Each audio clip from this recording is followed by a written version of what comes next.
You know that feeling when someone pulls away from you and every rational part of your brain says, let them go. But something older, something deeper, keeps you tethered to them anyway. That is not weakness. That is not delusion. That is your nervous system recognizing a frequency it has been trying to find for a very long time. But here is what nobody wants to tell you about the masculine energy in this dynamic. They are not running from you. They are running from the annihilation of everything they built to survive in a world that taught them love equals loss of power. I am going to walk you through what is actually happening in the psyche of the masculine when they encounter their energetic counterpart. Not the romanticized version, not the version that makes you feel better when you are alone at night wondering why they left. The real version, the one rooted in attachment theory, childhood wounding, and the way the nervous system responds to threat. And yes, to the masculine nervous system, you are a threat. Not because you are dangerous, but because you dismantle every defense mechanism they have ever built. Let me start with the first psychological reality. The masculine in this connection experiences what Carl Jung called enantiodromia, the tendency of things to turn into their opposite.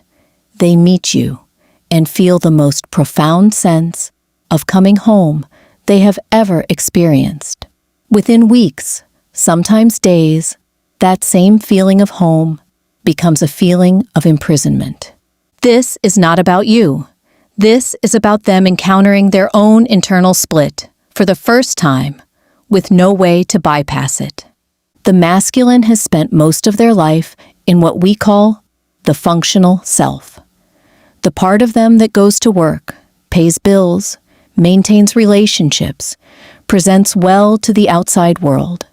This functional self is built on control, logic, and emotional regulation. It has to be, because underneath, it is the exiled self, the part of them that feels too much, needs too much, wants too much.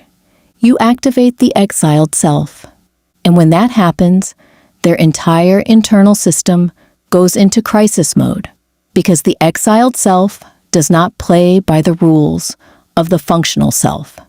It does not care about logic. It does not care about timing. It does not care about being appropriate or measured or calm. It just wants, deeply, primitively, completely, and that terrifies them. So they do what any human does when their nervous system perceives threat. They fight, flee, or freeze. And because the threat is internal, because it is coming from inside their own psyche, the only way they know how to escape it is to physically remove themselves from the stimulus, which is you. This is the runner-chaser dynamic at its psychological core. Not spiritual ascension, not divine timing, nervous system dysregulation, and unintegrated attachment trauma playing out in real time. Now let me go deeper into what the masculine actually desires underneath all of this reactivity. The first desire is integration without annihilation. The masculine wants to feel whole. They want to bring together the functional self and the exiled self, the competent adult and the wounded child, the strong protector and the one who desperately needs to be held. But they do not know how to do this without losing themselves entirely. In psychology, we call this fear engulfment, the terror that if they fully open to you, if they fully merge with this connection, they will cease to exist as an individual. Their identity will dissolve. Their autonomy will disappear. They will become completely consumed by the relationship and lose all sense of self. This is especially true if the masculine grew up in a family system where love was conditional, enmeshed, or controlling. where being close to someone meant giving up parts of yourself, where intimacy equaled loss of freedom. They learned early that connection is dangerous, that vulnerability is weakness, that needing someone gives that person power over you. So when they meet you and feel that soul-level pull, that undeniable magnetism, their system interprets it as the ultimate threat, because this is not casual attraction. This is not something they can control or compartmentalize or walk away from easily. This is the kind of connection that demands full surrender, and surrender feels like death to someone whose entire survival strategy is based on staying in control. The second desire is to be seen in their darkness without being abandoned. Here is what the masculine will never tell you directly. They are ashamed of parts of themselves, deeply ashamed. The rage they carry, the selfishness they know is there, the ways they have hurt people, the addictions they hide, the fears that make them feel like a fraud. Most of their relationships have been with people who only see the functional self, the successful version, the put-together version, the version that makes sense. But you see more. You see the shadow, and that is both what they want most and what they fear most. Because what if you see all of it and decide it is too much? What if you see the real them, the messy, uncivilized truth of who they are, and you leave? That possibility is unbearable, so they leave first. They reject before they can be rejected. They abandon before they can be abandoned. This is not a conscious strategy. This is a trauma response. Specifically, it is what attachment theory calls fearful, avoidant attachment. The simultaneous desire for intimacy and terror of it. The push-pull. The I love you. Go away. The come closer. Not that close. The masculine is caught in an impossible bind. They cannot tolerate the vulnerability required for true intimacy, but they also cannot tolerate the emptiness of being without you. So they oscillate.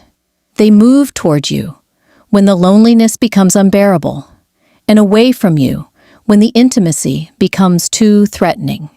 And this oscillation will continue until one of two things happens. Either they do deep internal work to heal their attachment wounds, or the pain of separation finally exceeds the fear of engulfment. The third desire, and this is the one that rarely gets talked about, is to be the catalyst for your awakening without being responsible for your happiness. The masculine feels the weight of your expectation. They feel your hope, your longing, your belief that if they would just come back, everything would be okay. And it crushes them because they know they cannot be that for you. They know they are flawed, inconsistent, still figuring themselves out. They know that even if they came back right now, they would disappoint you. They would fail to live up to the pedestal you have put them on. So they stay away, not because they do not care, but because they care too much to keep failing you. This is the part where I need you to hear something difficult. The masculine is right about this one. They cannot be responsible for your happiness. And as long as you are unconsciously waiting for them to come back and make you whole, you are giving your power away. This does not mean the connection is not real. It does not mean you should give up or move on or stop believing in the possibility of union. It means you have to stop outsourcing your internal work to their presence. Because here is the psychological truth underneath all spiritual twin flame teaching. This connection is designed to make you individuate, to become fully yourself, not to complete you, but to reveal where you are, incomplete within yourself, so you can do the work of integration. The masculine is doing this work in their own way, in their own time, through their own pain, and you have to do it too. Now here is what actually calls the masculine back. Not begging, not chasing, not spiritual practices designed to manipulate the three-dimensional reality into giving you what you want. What calls them back is your energetic shift from needing them to choosing them. Let me explain the difference. Needing them means your nervous system is in a state of lack. You are operating from the wound, the part of you that believes you are not whole without them. That believes their absence means something is wrong. That scans for signs and synchronicities and reads into every little thing, trying to find proof that they are coming back. This energy is palpable, even across distance, even across silence.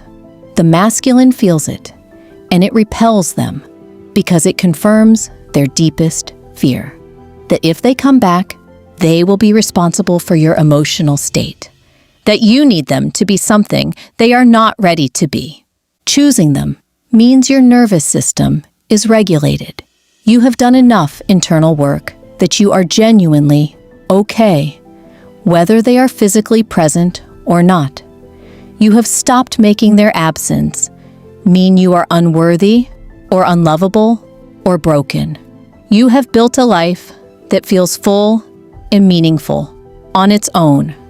And from that place of fullness, you hold space for the connection without gripping it. You honor what you feel without being controlled by it. You stay open to reunion without being attached to the timeline. This energy is also palpable, and it is magnetic, because it signals to the masculine that it is safe to come closer, that you will not collapse into them, that you will not lose yourself in the relationship, that you have done your own work of integration, and you are inviting them into union, not dependence. This is psychological maturity. This is nervous system regulation. This is what real spiritual work actually looks like when it is grounded in the body and the psyche, not just the metaphysical. So here is your integration task. I want you to audit your current emotional state with brutal honesty. Sit down with a journal and answer these questions. Am I waiting for them to come back so I can finally feel okay? Do I check their social media, ask for readings, or look for signs because my nervous system is in a state of anxiety? Have I built a life that feels meaningful and full without them? Or is there a hole that only their return can fill? Write down the answers. Do not judge them. Do not spiritualize them. Just witness them. Because the quality of your union, if and when it happens, will be directly proportional to the quality of your relationship with yourself right now. If you are fractured, the union will be fractured. If you are whole, the union will be whole. This is not about becoming perfect. This is about becoming integrated, bringing together your own functional self and exiled self, learning to hold your own darkness without shame, building a nervous system that can tolerate intimacy without losing autonomy. Do that work, not for them, for you. And if union is truly part of your path, it will happen from that place of groundedness, not from lack, not from longing, but from two whole people choosing to walk together because it amplifies who they already are, not because it completes who they are not. That is the difference between a twin flame fantasy and a twin flame reality. One keeps you stuck in separation. The other builds the foundation for sustainable union. The work is hard. The waiting is hard. But the alternative, staying in this loop of hope and disappointment, is harder. Choose the work. Choose yourself. And trust that everything else will unfold exactly as it is meant to.